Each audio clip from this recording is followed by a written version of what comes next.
भक्तगणों, आज आपको महाभारत में जलदान, अन्नदान तथा अतिथि सत्कार का महात्म्य की कथा सुनाऊंगा। आज को ध्यानपूर्वक सुने और इस चैनल को लाइक सब्सक्राइब जरूर करें। बेशवायन जी कहते हैं, जन्मेजय, यमपुर के मार्ग का वर्णन तथा वहां जीवों के सुखपूर्वक जाने का उपाय सुनकर राजा युधिष्ठिर मन ही मन बहुत प्रसन्न हुए और भगवान श्री कृष्ण से फिर बोले, देवेश्वर, आप संपूर्ण दैत्यों का वध करने वाले हैं। ऋषियों का समुदाय सदा आपकी ही स्तुति करते हैं। आप षष्ठीश्वरी से युक्त, भव बंधन से मुक्ति देने वाले, श्री संपन्न और हजारों सूर्य के समान तेजस्वी हैं। आप ही से सबकी उत्पत्ति हुई है। आप धर्म के ज्ञाता और संपूर्ण धर्म के प्रवर्तक हैं। शांत स्वरूप अच्युत, मुझे सब प्रकार के दानों का फल बतलाइए। दान किस प्रकार और कैसे ब्राह्मण को देना चाहिए तथा किस तरह के तप का अनुष्ठान करके कहां उसका फल भोगा जाता है। श्री कृष्ण ने कहा, राजन, ध्यान देकर सुनो। सब प्रकार के दानों का फल परम पवित्र, उत्तम और पाप का नाश करने वाला है। यदि एक दिन भी गाय की प्यास बुझाने भर का जल, जो स्वयं ही जमीन खुदवाकर पैदा किया गया हो, दान किया जाए तो उससे 7 पीढ़ी तक के पूर्वजों का उद्धार हो जाता है। संसार में जल को प्राणियों का जीवन माना गया है। उसके दान से जीवों की तृप्ति होती है। जल के गुण दिव्य हैं और वे परलोक में भी लाभ पहुंचाने वाले हैं। यमलोक में पुष्पोदक की नाम वाली परम पवित्र नदी है। वह जलदान करने वाले पुरुषों की संपूर्ण कामनाएं पूर्ण करती हैं। उसका जल ठंडा होता है और वह ठंडे जल का दान करने वाले लोगों को सदा सुख पहुंचाता है। प्यासे मनुष्य की प्यास अन्न से नहीं बुझती, इसीलिए समझदार मनुष्य को चाहिए कि वह प्यासे को सदा पानी पिलाया करे। सब प्राणी जल से पैदा होते और जल से ही जीवन धारण करते हैं, इसीलिए जलदान सब दानों से बढ़कर माना गया है। सब प्रकार के दान, तप और यज्ञ से जो उत्तम फल प्राप्त होता है, वह सब केवल जल के दान से मिल जाता है। इसमें तनिक भी संदेह की बात नहीं है। जो लोग ब्राह्मणों को सुपक अन्नदान करते हैं, वे मानव प्राण दान करते हैं। तेज, बल, रूप, सत्व, वीर, धीरति, धूति, ज्ञान, मेधा और आयु, इन सब का आधार अन्न ही है। प्राण, अपान, व्यान, उदान और समान, ये 5 प्राण अन्न के ही आधार पर रहकर देहधारियों को धारण करते हैं। समस्त विद्यालय और पवित्र बनाने वाले संपूर्ण यज्ञ अन्न से ही चलते हैं। इसीलिए अन्न सबसे श्रेष्ठ माना गया है। रुद्र आदि संपूर्ण देवता, पीता और अग्नि अन्न से ही संतुष्ट होते हैं। प्रजापति के प्रत्येक कल्प में अन्न से ही सारी प्रजा की सृष्टि की है। इसीलिए अन्न से बढ़कर न कोई दान हुआ है और न होगा। धर्म, अर्थ और काम का निर्वाह अन्न से ही होता है। अतः इस लोक या परलोक में अन्न से बढ़कर कोई दान नहीं है। यक्ष, राक्षस, ग्रह, नाग, भूत और दानव भी अन्न से ही संतुष्ट होते हैं। इसीलिए अन्न का महत्व सबसे बढ़कर है। दूसरों का अन्न खाने वाला मनुष्य जो भी शुभ कर्म करता है उसका एक भाग तो करने वाले को मिलता है और 3 भाग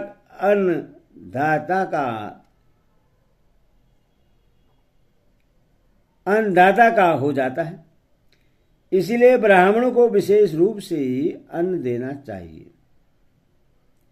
जो मनुष्य दंभ और असत्य का परित्याग करके मुझ में परम भक्ति रखकर रसोई में भेद न करते हुए दरिद्र एवं श्रोत्री ब्राह्मण को 1 वर्ष तक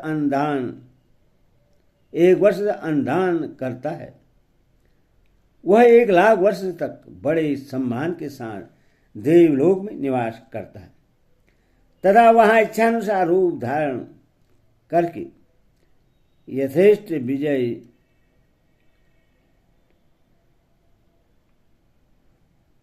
यथेष्ट विचरता रहता है।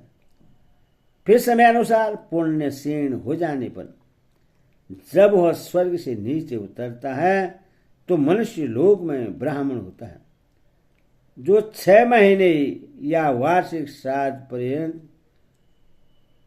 प्रतिदिन की पहली भिक्षा दरिद्र ब्राह्मण को देता है, उससे 1000 गौदान का पुण्य फल प्राप्त होता है।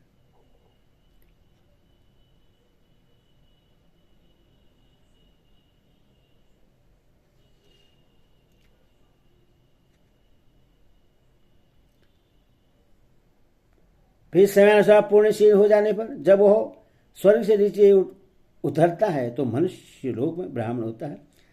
जो 6 महीने या वार्षिक श्राद्ध पर्यंत प्रतिदिन की पहली भिक्षा दरिद्र ब्राह्मण को देता है, उससे 1000 गौदान का पुण्य फल प्राप्त होता है। जो 1 वर्ष तक प्रतिदिन की अग्नि भिक्षा को वस्त्र से ढककर याचना न करने वाले ब्राह्मण के यहाँ स्वयं पहुंच जाता है, वह हजारों कपिला गौओं के दान से मिलने वाले पुण्य फल को पाकर इंद्रलोक में प्रतिष्ठित होता है। पांडुनंदन, देश काल के अनुसार प्राप्त एवं रास्ता चलकर थके मादे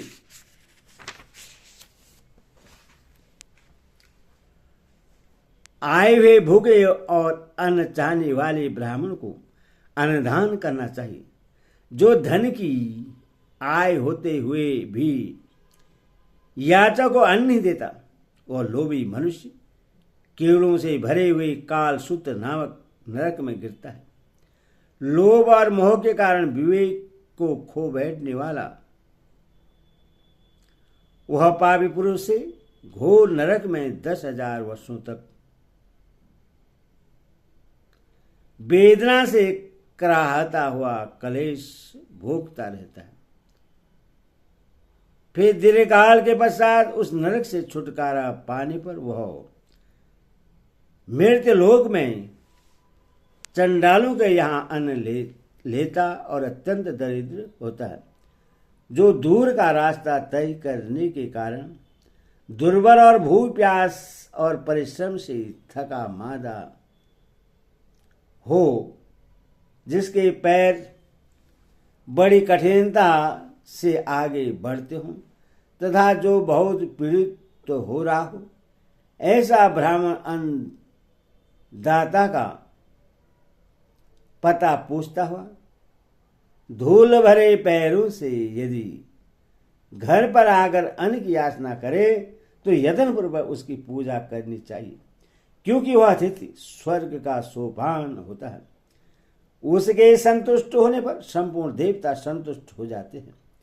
अतिथि की पूजा करने से अग्निदेव को जितनी प्रसन्नता होती है उतने अवश्य से होम करने और फूल तथा चंदन चढ़ाने से भी नहीं होती।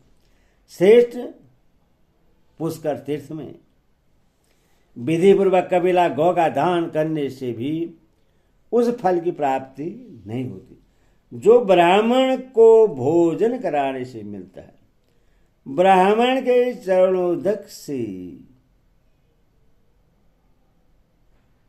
भीगी हुई यह पृथ्वी जब तक कायम रहती है तब तक अन्नदाता के पितर कमल के पत्ते से जल पीते हैं। देवता के ऊपर चढ़ी हुई पत्र पुष्प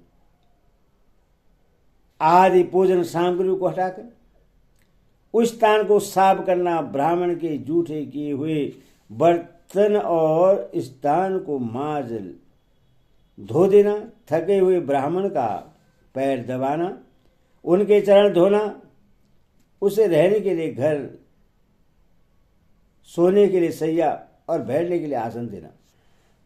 इनमें से एक एक कार्य का महत्व गौदान से बढ़कर है। जो मनुष्य ब्राह्मण को पैर धोने के लिए जल,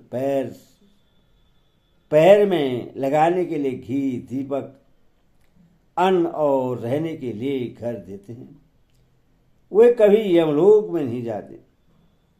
राजन, ब्राह्मण का आतिथ्य सत्कार तथा भक्ति पूर्वक उसकी सेवा करने से 23 देवताओं की सेवा हो जाता है। 33 देवताओं की सेवा हो जाता है। पहले का परिचित मनुष्य यदि घर पर आए तो उससे अभ्यागत कहते हैं और अपरिचित मनुष्य अतिथि कहलाता है। द्विजों को इन दोनों की ही पूजा करनी चाहिए। यह पंचम वेद पुराण की श्रुति है। जो अतिथि के चरणों में तेल मलता, उसे भोजन कराता और पानी पिलाता है, उसके द्वारा मेरी भी पूजा हो जाती है। इसमें तनिक भी संदेह नहीं है। वह मनुष्य तुरंत सब पापों से छुटकारा पा जाता है और मेरी कृपा से चंद्रमा के समान उज्ज्वल विमान पर आरूढ़ होकर मेरे परम धाम को पधारता है। थका हुआ अभ्यागत जब घर पर आता है तो उसके पीछे पीछे समस्त देवता, पितर और अग्नि भी पदार्पण करते हैं। यदि उस अभ्यागत द्विज की पूजा हुई तो उसके साथ उन देवता आदि की भी पूजा हो जाती है और उसके निराशा लौटने पर वे देवता, पितर आदि भी हताश होकर लौट जाते हैं। जिसके घर से अतिथि को निराश होकर लौटना पड़ता है, उसके पिता 15 वर्षों तक भोजन नहीं करते। वह लोभी मनुष्य देवताओं, पितरों और अग्नियों से परित्यक्त होकर 15 वर्ष तक रौरव नरक में पड़ा रहता है और वहां से छूटने पर संसार में जन्म लेकर उत्कृष्ट भोगी होता है। जो बलि वैष्णदेव कर्म के समय घर पर आए हुए अतिथि की पूजा नहीं करता, वह तुरंत चंडाल हो जाता है। जो देश काल के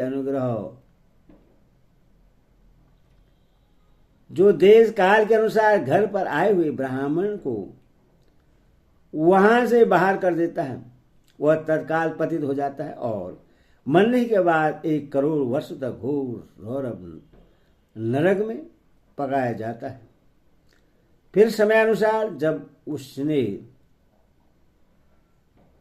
जब उसे छुटकारा पाता है तो इस संसार में 12 जन्मों तक भूख प्यास का कष्ट भोगने वाला कुत्ता होता है।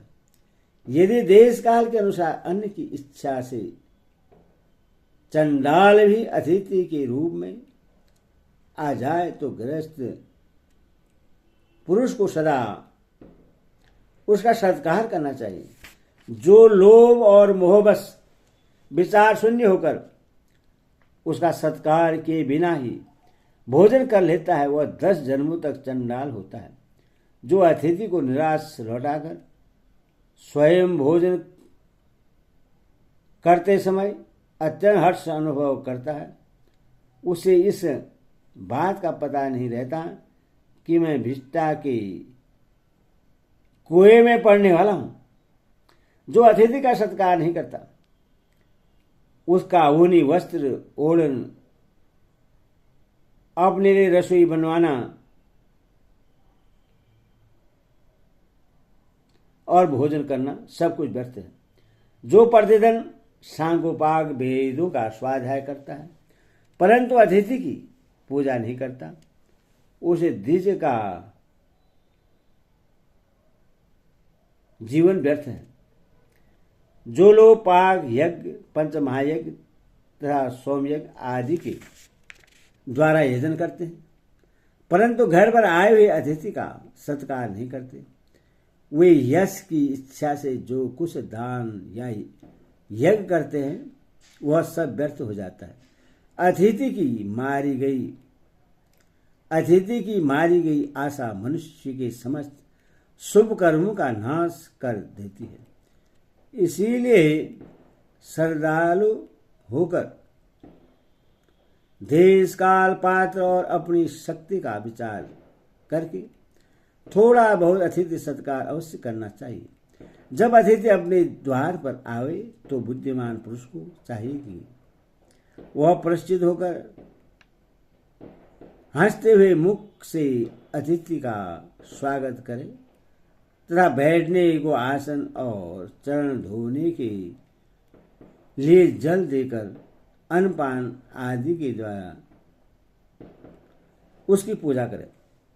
अपना हितैषी प्रेम पात्र देशी मूर्ख अथवा पंडित जो कोई भी बलि वैश्य धीर की बात आ जाए वह स्वर्ग तक पहुंचाने वाला अतिथि है। जो यज्ञ का फल पाना चाहता हो वह भूख प्यास और परिश्रम से दुखी तथा देश काल के अनुसार प्राप्त हुई अतिथि को सत्कार पूर्वक अन्न प्रदान करें। यज्ञ और श्राद्ध में अपने से श्रेष्ठ पुरुषों को विधिवत भोजन कराना चाहिए। अन्न मनुष्य का प्राण है। अन्न देने वाला प्राणदाता होता है। इसीलिए कल्याण की इच्छा रखने वाले पुरुष को अन्नदान की विशेष चेष्टा रखनी चाहिए। जो मनुष्य धर्मपूर्वक अन्न का उपार्जन करके भोजन में भेद न रखते हुए 1 वर्ष तक सबका अतिथि सत्कार करता है उसके समस्त पाप नष्ट हो जाते हैं। हरि ओम।